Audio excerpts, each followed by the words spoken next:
Shri Dakshinamurthy Stotram by Shri Shankaracharya.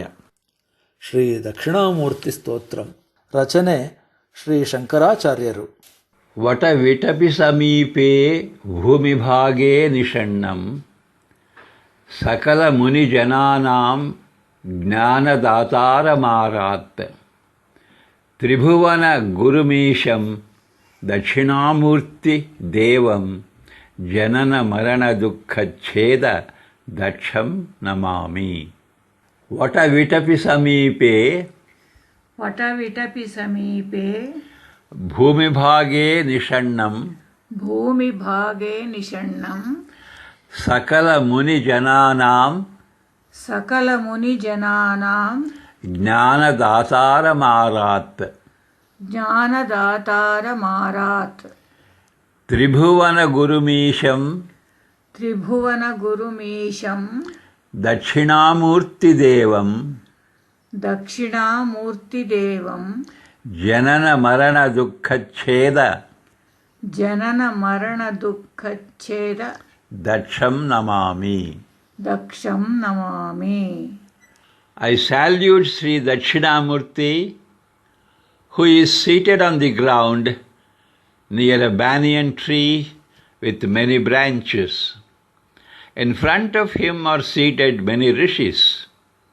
He is the giver of knowledge, Lord, Teacher, God of the three worlds.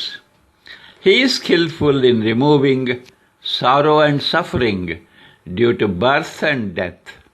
I salute Sri Dakshinamurti. ಅನೇಕ ಬಿಳಲುಗಳು, ರೆಂಬೆ ಕೊಂಬೆಗಳು ಇರುವ ಆಲದ ಮರದ ಬಳಿ ನೆಲದ ಮೇಲೆ ಕುಳಿತಿರುವ ಶ್ರೀ ದಕ್ಷಿಣಾಮೂರ್ತಿಗೆ ನಾನು ನಮಿಸುತ್ತೇನೆ. ಹಲವಾರು ಋಷಿಮುನಿಗಳು ಆತನಿಗೆ ಎದುರಾಗಿ ಕುಳಿತಿದ್ದಾರೆ. ಮೂರು ಲೋಕಗಳ ಒಡೆಯ ಈತ. ಗುರು, ಪ್ರಭು, ಜ್ಞಾನದಾತನು ಈತ. ಜನನ ಮತ್ತು ಮರಣದಿಂದ ಉಂಟಾಗುವ ಕ್ಲೇಶವನ್ನೂ ವೇದನೆಯನ್ನೂ ದುಃಖವನ್ನೂ ತೊಡೆದು ಹಾಕುವುದರಲ್ಲಿ ಈತ ನಿಪುಣನಾಗಿದ್ದಾನೆ. ಶ್ರೀ ದಕ್ಷಿಣಾಮೂರ್ತಿಗೆ ನಾನು ನಮಿಸುವೆನು.